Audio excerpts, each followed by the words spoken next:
You should have found these ratios with the exploration we did today, and I think I got all of you to there. I don't know if the x, I tend to find every year I have students that get really confused by the x because then we have a missing side called x and they're all mixed up. So if you don't like this being called x, you can call it a if you want, if that helps. I don't know if that's going to work or not. Okay, so we would have a, oh, that's going to be very slow, isn't it? A, and then you could call this a root 2. Over here, you could call them a's too. But basically what we're working with in a special right triangle is, now that I know the ratios that has to exist, I can find, given one side, find any of the other sides. So this is a little different than Pythagorean theorem. In Pythagorean theorem, I always gave you two sides and you had to find the third side. But the angles of those triangles varied.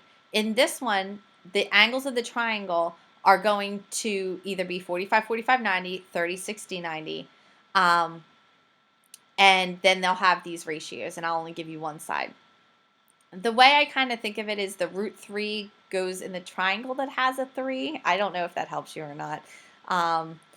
You think logically, too, about where the longest side should be. If you want, you can splash those down at the top of your paper when you have the quiz. And again, you can change these x's to a's if that's helpful to you. Okay. So over here, I get that r is 6. It's going to be nice and slow, isn't it? So if r is 6, okay, well, this is a 45, 45, 90. So that means, I hope it's going to let me do this.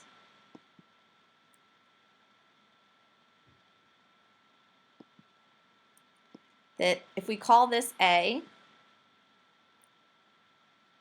we know it's isosceles, so this would also have to be A. Ooh, fancy A. And this side will be A root 2. It's all coming up. So if this is 6, then in order for the ratio of this to this, basically t is always going to be the side times the square root of 2. So if r is 6, then this should be 6 root 2. Okay, I know these are coming up slow, so I apologize. I'm going to keep talking. In the second one, if s is 2 root 5, well, if this is 2 root 5, we know that these two should be the same, ITT, or just that their ratio should be 1 to 1. So if s is 2 root 5, then t, okay, should be this side times the square root of 2. So it would be the 2 root 5 times the square root of 2. So this would be 2 root 10. And that's coming from me taking this number and multiplying it by the square root of 2. Now, if t is the square root of 2, what is r? Okay, well, what did they multiply this mystery number equals the square root of 2? What would you multiply to get the square root of 2? And it would just be 1. Okay. You also could set a root 2, let me see if I can, this doesn't take forever. You could say this side equals the square root of 2. Okay. Like this long side equals the square root of 2. And then you could solve that equation. And you would get that a equals 1. So in the next one, t equals 10. Okay, well that means that maybe typing it'll go better. Sorry, my kids are fighting over what they're watching for television. Okay, if I say a, can't remember where the square root is.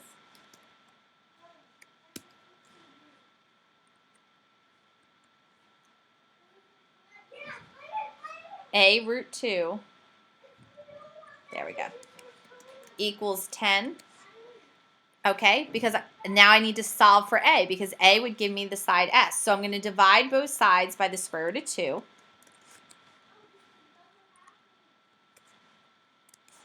Now remember, you can't leave fractions in the or a square root in the denominator. Sorry, don't leave square roots in the denominator. So you would simplify that.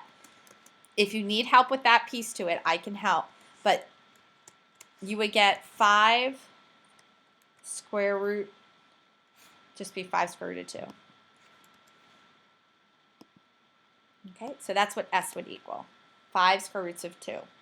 And again, if you don't understand the algebra I used to get to that, just let me know tomorrow and I'd be happy to show you where that came from. In the next slide, we're going to look at a 30, 60, 90 triangle. So here I have that Q is 8. Okay, now I'm going to go around, and this is normally what you'll see me do, and I will label these, especially as you're starting to get used to them. The side across from the 30 is the smallest, so that's going to be my A side. Okay, the largest side is being multiplied by 2. And that's always across from the 90. So I look for my angles to figure out where to put these, and then my last one is A root 3.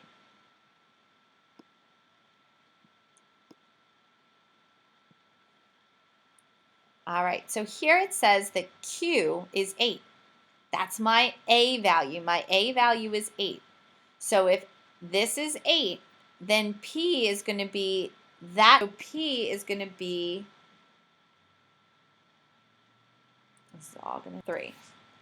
And N is going to be the Q side doubled. Well, if Q is 8, then this is going to be 16. And if you want to work ahead and come back and check, you can do that. This is taking forever. Okay, and the next one, N is 20. So that means the doubled side is 20. So to get back to Q, notice this is a 2-to-1 ratio.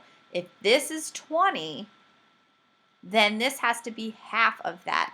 The other way you could look at it, if it helps some of you to do that, again, I'm not sure if I can get this to work, but 2A equals 20. And so if I solve that, I get A equals 10. And the A side is my Q.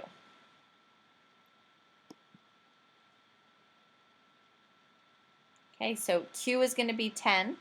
And once you have that A side, everything else gets easy. So this is going to be 10. And P is going to be 10 root 3. I apologize for how long this is taking.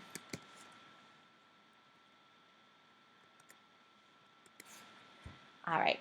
On this next one, I know I forgot to give you something there, so you can just skip that one.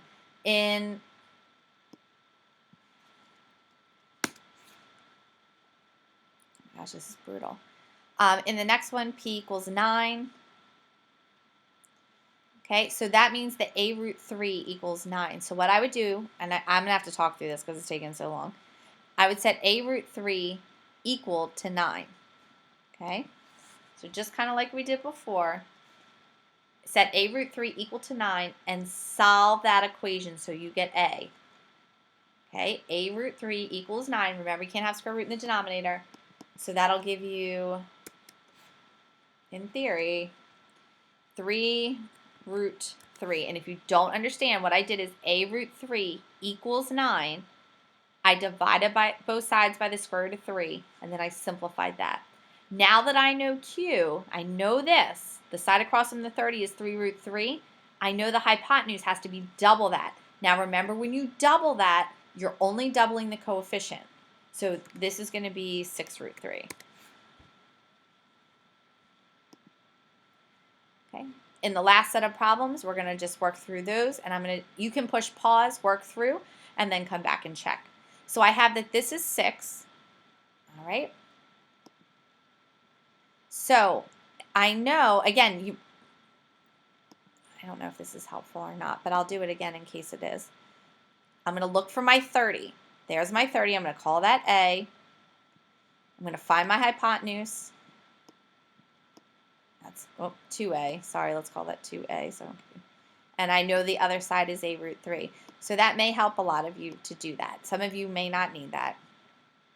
Okay, again, over here I have a 30, 60, 90. So I find my 30. I go across from that. I know that's my A side.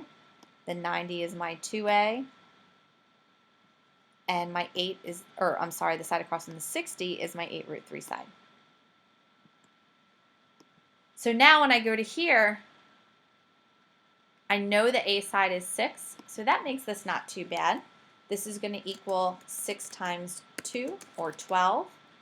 And this side is going to equal 6 times the square root of 3, because it's this number times the square root of 3, because remember, the medium to small side needs to reduce back to the square root of 3.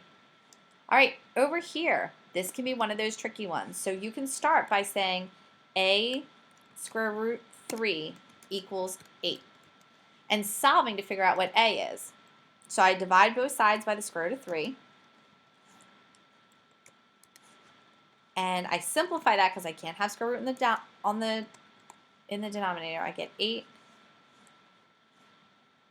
root 3 over 3. Okay, so this right here, 8 root 3 over 3, is what this is. That's what a is. So I have this side is 8, this side is 8 root 3 over 3. When you double that, please remember it's like multiplying by 2 over 1. You're only doubling the top. Okay, that's just some algebra computation. Over here, similar idea. 6 is equal to a root 2. So if I divide both sides by the square root of 2,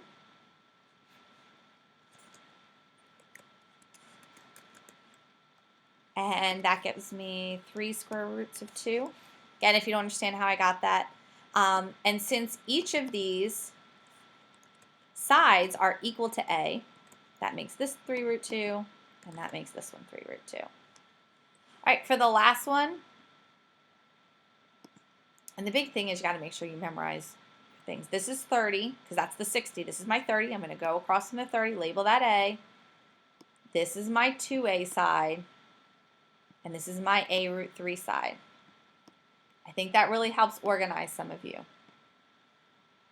So when I go to here, I've got that when I solve and say that 2a equals 5, I find that a equals, you could say 2.5 or 5 over 2. So that means this side is 2.5, and this side is going to be 2.5 times the square root of 3. And that will conclude our lesson for today.